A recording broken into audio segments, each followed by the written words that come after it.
What's up YouTube, Carboss here, back in another video where we talk about cards, money, investing. Welcome back to this big stack here. It's not a mail day, I call this a mail month, right? So it's been like a month since I kind of shared my pickups and stuff like that. So this is just part of the stuff that I bought over the last 1 month. Now, although I haven't been producing content, but I have been buying lots and lots of cards. That's what you can see here. And there were more. I got like a couple of submissions that's currently with PSA and a couple of cards which I've already sold back on eBay. So this is what I currently have on hand, roughly about $5,000 to maybe $6,000 worth of cards right here, just to share you guys what I've been picking up and what is kind of a little bit of a strategy that I'm taking at the moment. So without further ado, just gonna dive straight into the cards. So I'm just gonna put all these nice stacks a bit away just to give ourselves a bit more room and to look at some of the things that I picked up. Starting off here, Kate Cunningham Impeccable RPA, that's number R99. Now, this is actually my first buy into Impeccable, right? As I've never bought Impeccable cards or RPAs in prior years. It's the first time actually handling these particular set. And what people say is true, right? The condition on Impeccable cards can be hit or miss, right? Especially like, for example, these Kate Cunningham, there is issues with the corners, especially the edges as well. Not the kind of product that I actually enjoy. Now, you know, we know some of the other products like Neuer, yep, that isn't too good out of the pack directly, or even Panini Black as well, but Impeccable, kind of a bit disappointing. I like the auto, I like the patch, but I just don't like the condition. So this is probably, to me, perhaps a PSA 8, you know, so maybe not worth sending for a modern day player. You want to get at least a PSA 9. So this is perhaps going to maintain in raw condition and probably try and flip this on later on when Kate comes back from injury. Okay, quickly moving along, a couple other raw cards here. I bought a couple of Allen Iversons. You can see here a couple of Kobe's, not really expensive stuff. These are the ones that's going to be kind of like fillers to send for bulk value grading, right? It's about $15 a card. So moving on, got two nice optic autos here, on card autos of Franz Wagner and Josh Giddey. This optic here, right, it's a bit odd to me, right? Is it just me, or is this like so off-centered from top to bottom for both of them? I've already handled a couple of these and all of them have the same problem, and end of the day going to PSA, getting a PSA 9, which just doesn't really add much value aside from getting slapped. So I'm not inclined to send these to autograph cards to PSA to get it slapped. Just gonna keep this in, and this is a class 2021 I absolutely feel pretty high on. As you can see, more of these cards that's coming in. Got a bit more. I talked about this 90s inserts in my last video. This is one of them, Titanium Sean Kemp, the legendary Rain Man, right? Love this series. Again, for those who actually follow me on Marvel, the Marvel TI-22 series is as well as one of my favorites, and this is where the inspiration comes from. Love it. A few more cards here. I'm just going to jump to Allen Iverson. This is Skybox Premium. This is the Rubies edition. So this adds a bit of value. Condition still a bit off on this one. I noticed a bit of chippings and a bit of edge issues. So we'll have a good look again to see whether or not this actually makes it to PSA. Here what I got, Scotty Barnes, Josh Giddey. This is the Purple Stars, that's number out 13. It's right here, 13 out of 13. Nice looking card. I think you can see the shimmer on this one, and it's pretty rare, number 13. So I think I bought this for about like $400, and I think the price has gone down just a little bit, but I think that is something that's worth holding on to for Josh Giddey and the Thunder. Scotty Barnes, on the other hand, Raptors seem to be going down on a bit of a slump at the moment. This former Rookie of the Year, especially this orange optic, that's number out of 199. I had an Evan Mobley previously, which I bought for about 150, 160, and sold it back on eBay raw again because it didn't really qualify to send to PSA. There was a bit of obvious flaw in one of the edges, and that actually only brought back $60 or $70 back, which was pretty disappointing. So not very high on the colored numbered cards for optic in this particular year as compared to the previous years, right? So I think this will be the kind of like the last one that I actually buy, the Scotty Barnes orange. Okay, moving on to this set of cards here. I'm going to take a pause from basketball and move into Star Wars a little bit. So I have here 3 Star Wars cards here. If you guys follow my Instagram, I did share this Ahsoka Topps Superfractor number 101. This actual pose taken out from Clone Wars Season 7, when the time when Order 66 was out and she was trying to defend herself. Nice looking pose of Ahsoka. This caption isn't right. Chewbacca helps Ahsoka. That's a different episode in the series, but definitely this is one of the nicer pose. Dual saber 101 Superfractor. Love it. These 2 are signed by Tia Sikha for Sabine Wren. The character is going to appear in the Ahsoka series, and this is, I just previewed this on my IG just today, and this is the 101 Superfractor as well. Nice looking card. Full Mandalorian armor. This is one of the reasons why I picked up. A lot of Sabine's cards has her helmet taken off, which is kind of like a no-no for Mandalorian. So, but in this case, most of her cards have her helmet taken off, and this is one of the rare that has a full body armor, and this is the 101 Superfractor. So love these cards. Again, Star Wars at the moment, I wouldn't consider them as an investment at the time being. I just enjoy the series. I did advocate everybody to watch the Clone Wars and also Star Wars Rebels. Just love those 2 series. Alright, moving on here. So these are the big guns, right, for basketball. Now one thing you guys notice, right, every one of here are sealed in case. Okay, as you can see here, there's a lot of putting in 1-in-1s. There's a flawless here, and what's this one?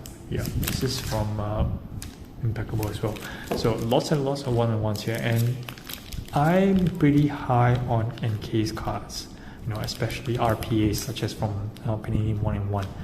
There is some, you know, a misconception that anything that's come out of this sealed case is going to be a BGS 9.5 or PSA 10. That's rarely the case. I've seen some examples of them going for BGS 9.5, but most of the time they end up at 8.5 and 9, which makes this come in gem mint pretty come at a very high premium. But again, buying at these prices here, right, there's this element of risk and an element of reward, so high risk, high reward.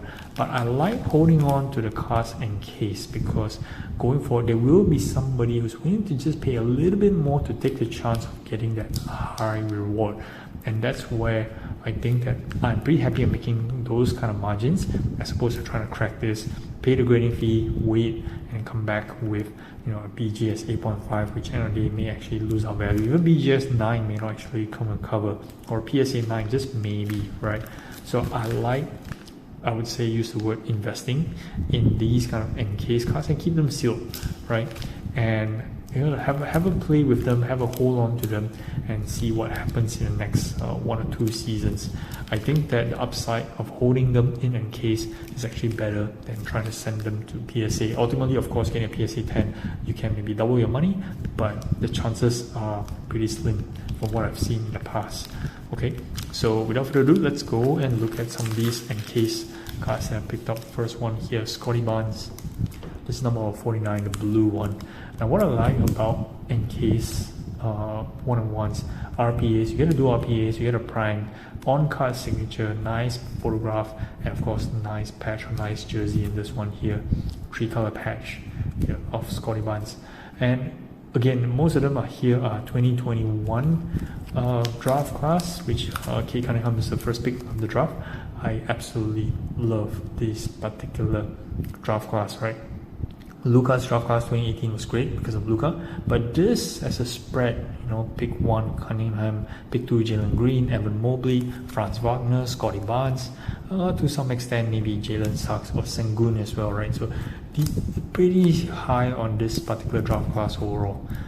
So that's Scotty Barnes. Moving on, just got a random Damian Lillard flawless ruby.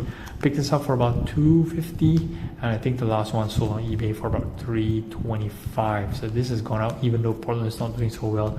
It's just gonna take just a little bit more to get this guy, you know, off the charts. I think you guys remember when the time bubble, Damian Lillard's cards went absolutely crazy towards the end of the season when Pollard made a run. So it's either Lillard's gonna make a run again this year, which may or may not happen, or he may or may not get traded in the off season, which has been been a speculation year on year. But and again, flawless auto, can't go wrong, and case as well. Moving on, more RPAs. Kate Cunningham, nice. I still love the patches. That's what I told you. This is again the number out of 35. This is the purple edition. Lots of colored parallels. To me, kind of like doesn't make much of a difference right now. So what actually makes a difference to me is actually the patch and how nice and clean the signature is at the moment. This one just came in the mail. This is also a purple Evan Mobley. That's number out of 35. Nice looking patch as well. 4 colors. Was it? No, that's 3 colors. My bad. Nice looking signature as well. Next up, Desmond Bain. So this is kind of like a wild card in Memphis Grizzlies. Now everybody talk about Ja, right? So this is one guy that, you know, it's gonna be hit or miss for me, but I like the nice big patch here. And this came in pretty alright in terms of price. I believe it's picked up so about 220, 230, which I think is pretty fair for a nice looking RPA seal as well from 1-in-1. Next up, Scotty Barnes. This is from Impeccable Impressions. I believe this is a redemption. Just kept it sealed as well. So big, nice looking autograph here. Scotty Barnes has come down quite a fair bit, so I do think that there's huge potential. So it's worth picking up Scotty Barnes at the moment, even though the Raptors are not doing so well. There's going to be some retooling happening pretty soon, whether it's going to involve Siakam or not. So we'll see. Trae Young, downtown inserts. I love the inserts as well. Nice looking. I sold a bunch of them already. I had 2 LeBron downtowns, Luka, Zion, and just happy to pick up this particular Trae. Trae is not very high at the moment, but still worth keeping. Right. Next up, and the last one, my favorite player, my Orlando Magic, Franz Wagner. 3 sets of RPAs here. This is the prime out of 25, this is the prime that's out of 49, and this is the dual 3 color patch that's number 49 blue. Love high on Wagner's. I think that you see some on social media as well. There are people who are in love with Wagner's. The way he plays, right, reminds me of Manu Ginobili. Maybe, you know, don't have the quickness like Manu, you know, but he's still very crafty. I think that he's a long good career ahead, and no harm picking up his RPAs. You know, $200 plus each is worth kind of like the pickups at the moment. Things continue to go up, not at a exponential rate given how Magic is performing, but definitely if I can, I do want to pick up a lot more of these. So there you have it. Lots of cards here in the last 1 month. They were more, like I said. So roughly about $6,000 here, and I love encased cards, and I'm gonna continue to buy encased cards and also buy raw cards. So you notice that I don't have any PSA graded cards. I've stopped buying graded cards altogether. Not because graded cards are no good. It's always good to buy graded cards. Easy to flip, but given my position, I think that by the time the margins, eBay fees, it makes it very difficult to actually make a decent amount of profit by just flipping graded cards. So grading PSA is always the way to go. You just need a good eye for the raw cards. Cycle back some of the cards that actually don't fit for PSA grading, and just keep on rinse and repeat. And the secondary investment would be sealed in case stuff. Alright, that's all I got for this one. Hope you guys enjoyed this video. Got more videos coming up. Do like, subscribe, follow my channel. Thanks for watching, guys. Till next one. Cowboys out.